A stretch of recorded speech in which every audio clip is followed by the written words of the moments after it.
Hi. Yeah, today we're gonna continue the topic about Qigong, and then we'll focus on the relationship between Qigong and Tai Chi, a more detailed, more background story about them. Yeah, since I'm in China right now and waiting for the event tomorrow, today is a rest day, and then I'm in the hotel room right now. Let's briefly go over what Qigong all about it. Yeah, Qigong it's been practiced in China everywhere. It's more than 2,000 years. It's a simple daily exercises involve breathing in and out. Yeah, use the mind to control your energy flowing. Yeah, that's all about it. They call it Tu Na, that means breathing in and out, leading or guiding and controlling the energy flowing inside your body. They call it Dao Yin. That's I should say it's very common, nothing special.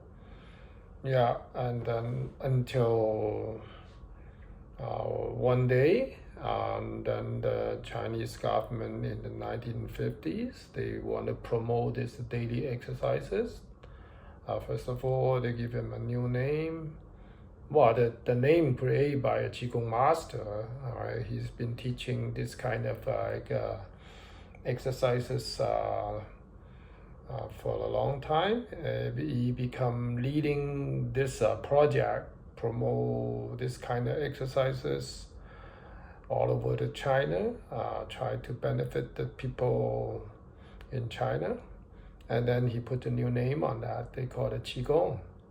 Yeah, that's now we use this a simple name. All right. So when I mention Qigong, that means not the modern Qigong right now, because the modern Qigong basically include everything. All right, and then they branch out a lot of different things. That's why we need to understand. I need to clarify. Make those people treat the Qigong as a daily exercises. They know what they're doing, what's all about it. Try not to get into some kind of like mystery. All right.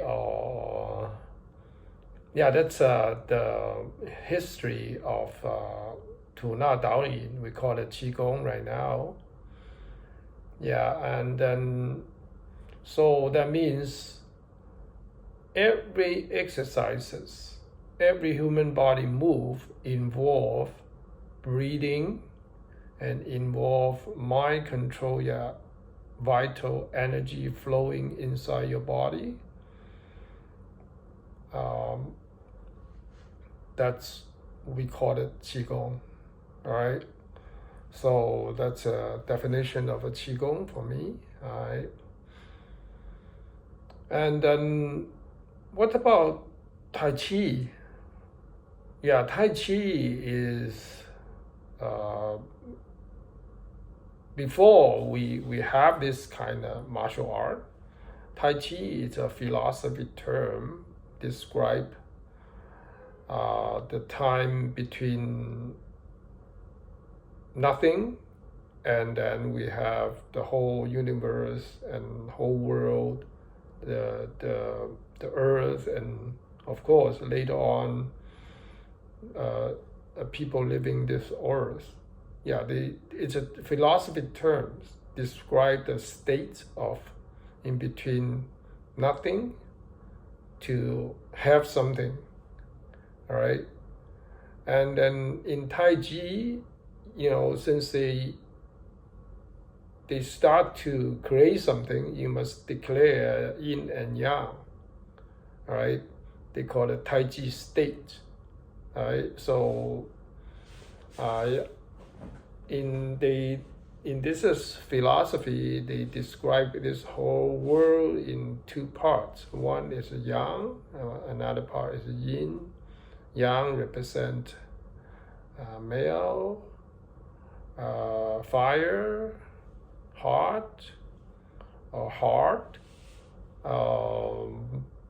positive. All right, and there are so many on the yang side. All right, the yin means female, cold, soft, negative. All right, the earth, all right, the sky is yang, the sun is yang, the moon is yin. All right, so that's yin and yang theory. All right, so they have a very complicated application based on this yin and yang. Okay, in Tai Chi, they say you have yin and yang. In yin and yang, they create 4 directions. That means the north and south, west and east. All right, and later on they have a bagua. All right, that's include that we're getting more based on these things. And then if you guys go through the book of changing, that's you have a better understanding what's Tai Chi all about it, what's yin and yang all about it, how to use one yin or one yang and create all the Chinese philosophy system. They call it yin and yang philosophy system. All right. Okay, so one day there is a master. I mentioned it in the other episode. I talk about the Qigong, and now I give you guys more detail how this Tai Chi martial art created. They use the name of Tai Chi. All right, it's just martial art combined with Qigong, right? And then one day somebody say, yeah, this one matched the theory in yin and yang theory. Let's talk about, let's name it Tai Chi. That's why people now, they say Tai Chi, Tai Chi. All right, so now how that general, after he retired, he create a daily practice. He treated as a health exercise or preparation of a person before he start his martial art training. All right, so yeah, we call it Qigong, but back to like 300 years ago, they don't call it Qigong. They just call, we follow the breathing in and out, guiding your energy flowing inside your body, combined with the martial art application that will make you stronger, faster, better endurance, quicker, and then we become a better fighter. That's the original idea. This general he create is a unique way of training to train a person become a better fighter. All right. So the book he's using is a very classic classic Qigong book. It's been in China for like 2,000 years. They call it Huang Ting Jing.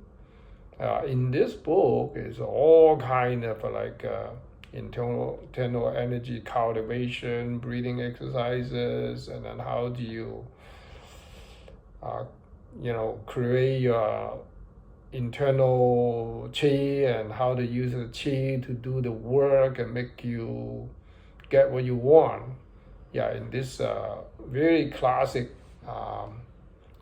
we call it Qigong book, right?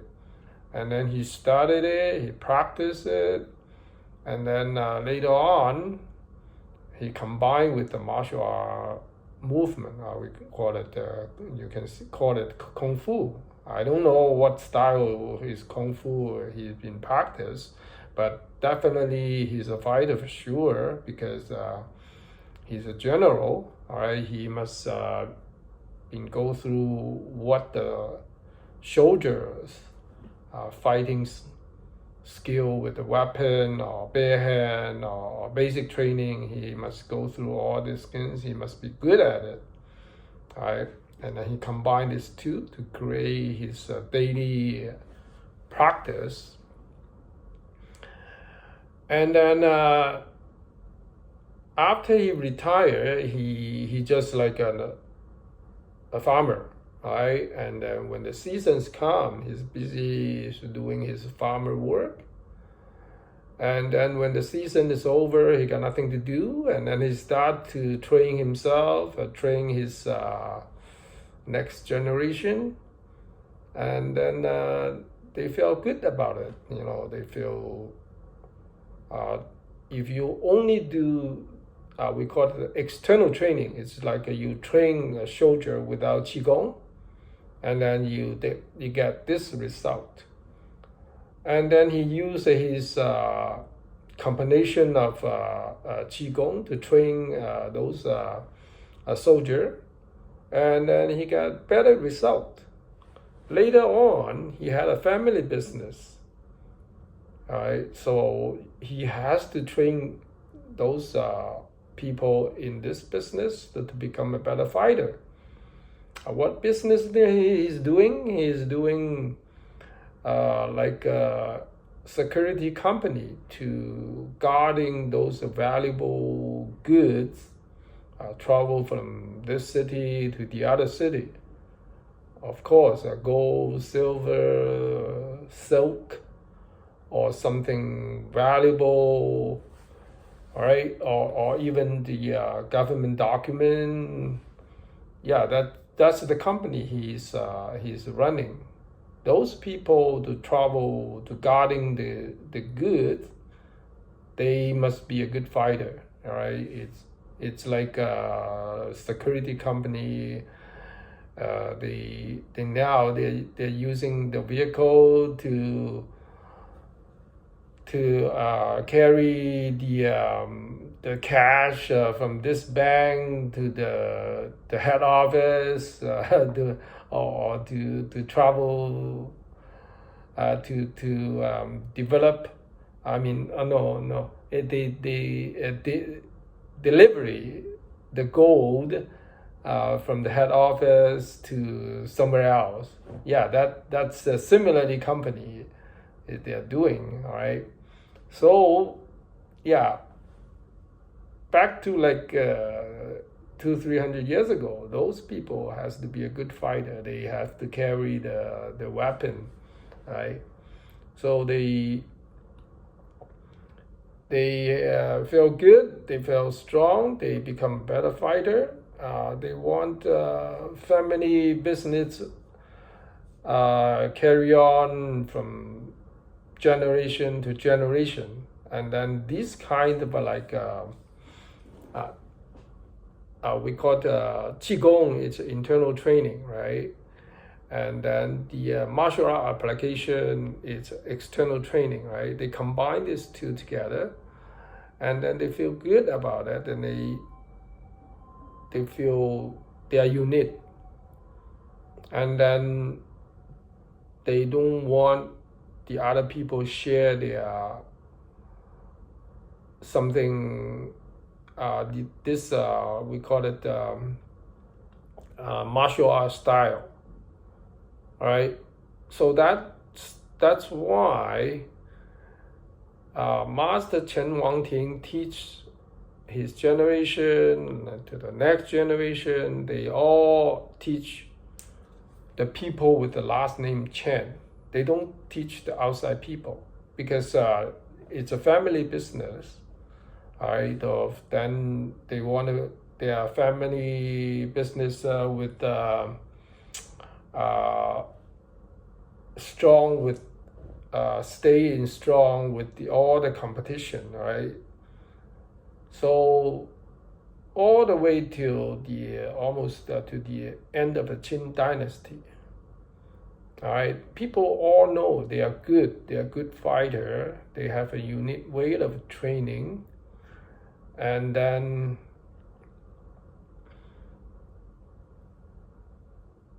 don't know what they're doing. All right, and then some of the people they might go out to teach, and then people still don't know what they are doing, and then they know they are a good fighter. And this unique way of a training method, it's only keep in that village, keep in those people they have, because they don't teach outside people. They must teach their people with the last name Chen, the Chen family, all right? So it's been so many generations. It's like I forgot, more than 10 generations, until one day there is a person. He is adapt child, work in the Chen family since he was very young. It's like 10-something years old, all the way till he's mature. And then people treat it as the same family. Even his last name is not Chen. And then he started training, started to learn, and then basically he learned everything. And then one day, and then by some reason, he has to be out of the Chen village to go back his hometown to taking care of the Chen family's business. And then he's the first person learn Chen style Tai Chi and started teach outside of Chen village. And then his name is Yang Lu Chan. His last name is Yang. And now, if people know Tai Chi, and then there is a Tai Chi, they call it Yang style Tai Chi. All right, so that's why Tai Chi, you should say, Tai Chi, when you do Tai Chi, half of them, they are doing Qigong. Another half of them, they're doing martial art application. It's very clear in your mind, and then when you're doing Tai Chi. Yeah, and then now let's talk about what's the difference between Tai Chi and Qigong. First of all, Tai Chi is a half Qigong, half Chinese, Chinese martial art movement. All right, so your body will contain two skills. One is a breathing skill, and then leading and guiding your energy, that's Qigong. Another one is martial art movement.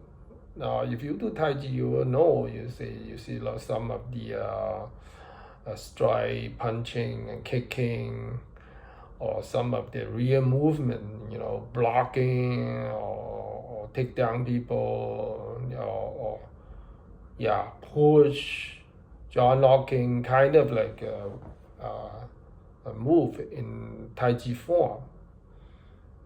Yeah, that's why Tai Chi is just so unique, right? Okay, now, and then let's talk about it. What's the difference between Qigong and Tai Chi?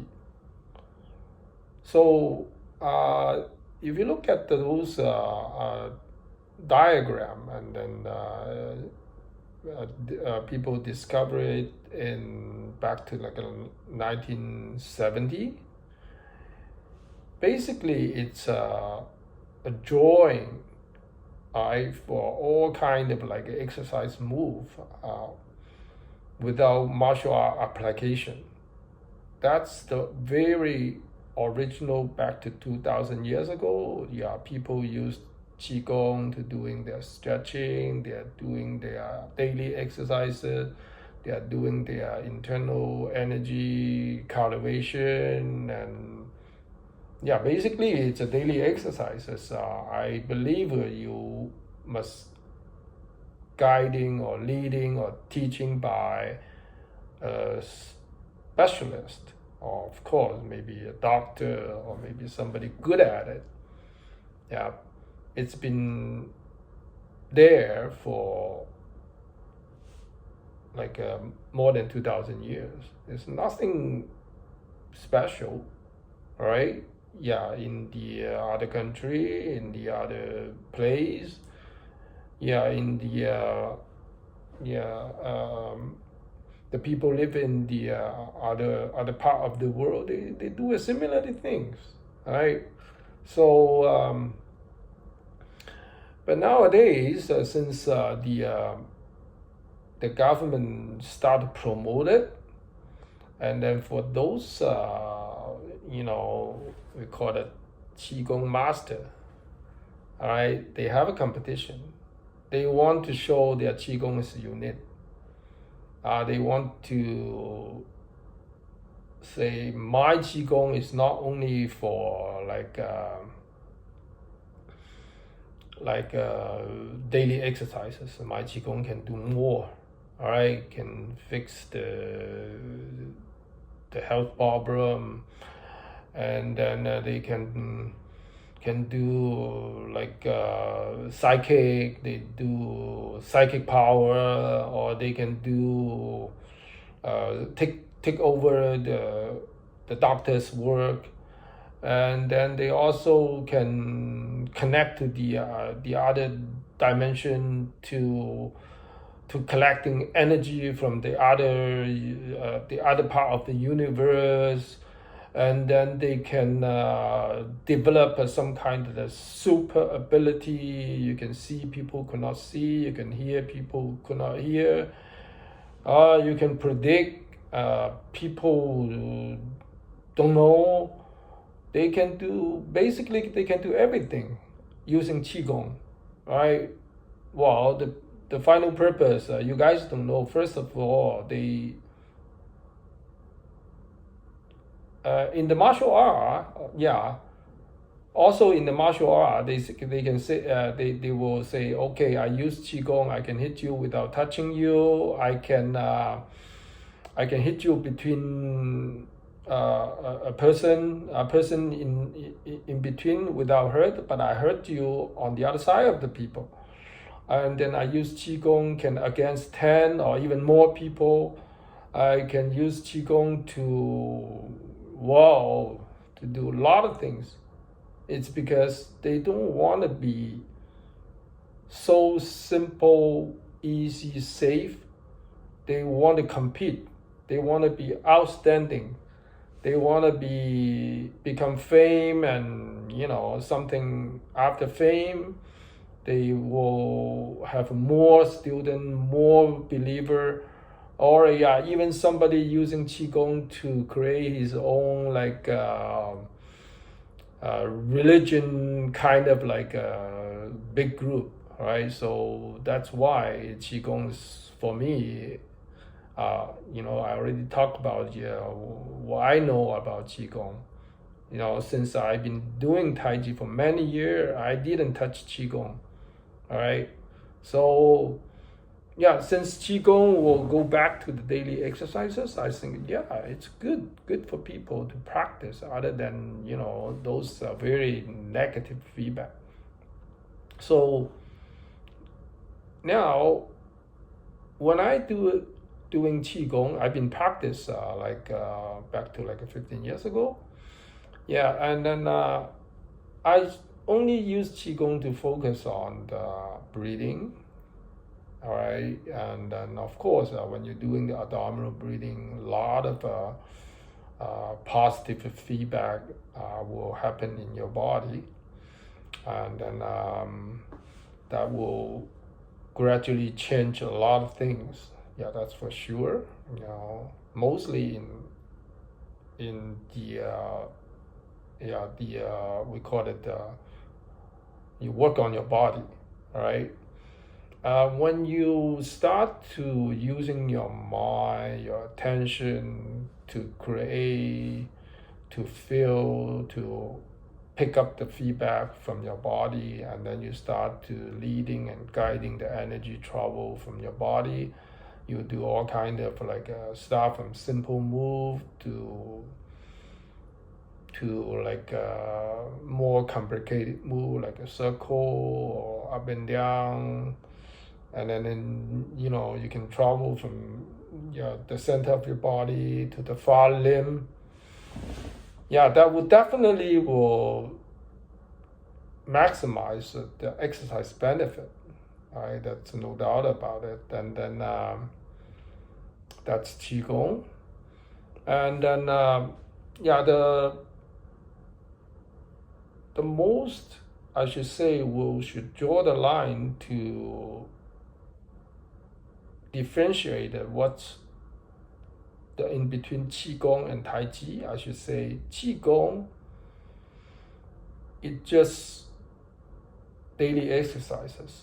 There's no martial art application involved.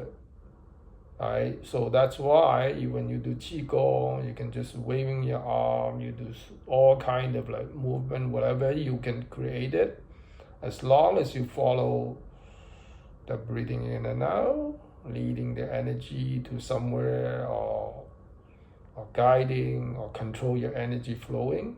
That's Qigong. Yeah, so that means start with the Yi in Chinese. That means you create a thought or mind control, and then control your breathing and control your vital energy flowing. That's Qigong. Basically, it's a two-step. Yeah, and we call it Yi, create and leading your Qi. That's Qigong. Basically, it's big enough, right? But Tai Chi is one step further, right? Tai Chi, we always mention, your Yi create Qi, your Qi will leading your movement, create a Jing. Jing is a final product in Tai Chi. Jing is your skill, your condition, your unit move combined with Yi and Qi. Then we call it Jing. We use Jing to do the martial art application, will become stronger, faster, more flexible, or better elasticity and better endurance. So that's why those people, after they're doing Tai Chi training, and then back to the old day, they are better fighter. All right, because they have internal training. All right, so that's why. 请使用微信或 QQ 扫描屏幕上的二维码，完成 QQ 音乐登录，就能享受好音乐了。 Okay, don't worry, that's a hotel service. It's in Chinese. Scared the hell of me. All right, it's all kind of like modern technology in the hotel room right now, and then probably I'll show you later. Okay, so yeah, it's kind of an interrupt.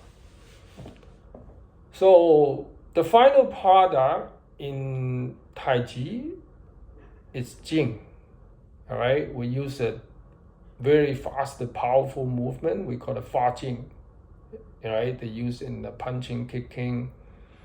All right, so when you're doing the training, you use your Yi and Qi, and then make your movement better coordination, and then your Qi inside your body to make you more elastic, and then also you can control your Yi and Qi, make your body more higher pressure, the stronger vital energy flowing inside your body. And then those qi definitely will make you unify body, all right, and then will apply to defense and offense, or even take punch, or even you use yi and qi to do a better punch, and then make you punch better speed, better power, better accuracy, better penetration power, and then shorter time to reload the next punch, and then that's the final product in Tai Chi. So that means when you do Tai Chi, and then if you want to, do your test, see how you use Qigong to improve your martial art, then you can use explore movement to test yourself. There is another very unique partner practice in Tai Chi. We call it push hand. Mostly, if you never heard about it, you don't know what push hand all about it, it's more like wrestling. All right, you just try to use your unit qi to make you stronger, better endurance, and faster, and then you can apply your martial arts skill to make your opponent off balance, and then you can use your qi to control your opponent's qi, make them could not perform as well as they can control your qi. Qi can make them strong on the other side too, right? Then if your qi is stronger, then you can use your qi, create a jing to stop their qi. We call it the turn them off, turn their qi off, make them just like a normal people. All right. So everybody know if you combine your qi with your skill, you get better result. So that means I don't want you to have a jing. All right. You just normal people with the muscular force, and then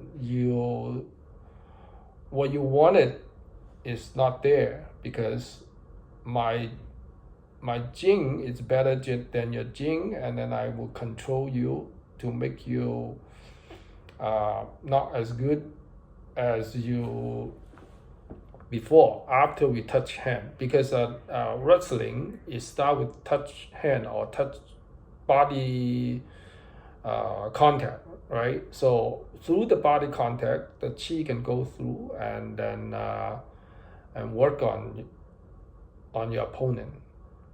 That's another way to test if you have a good final product. I would call it Tai Chi Jing. So let's now it's already more than half an hour. Let me make a conclusion. When you do Qigong, you use your Yi to control your Qi. The Qi will do something for you inside your body to make you feel good, make you feel flowing stronger. That's already the final product. That's Qigong. Right? So after people, you don't need to involve with any martial art, defense and offense movement, or even you don't need to create a thought to relate it to defense and offense. That's Qigong. If you do Tai Chi, those Qi will go one step further to make you faster, stronger, better endurance, better accuracy, better reload speed, and then better penetration power. Of course, the routing and that kind of things.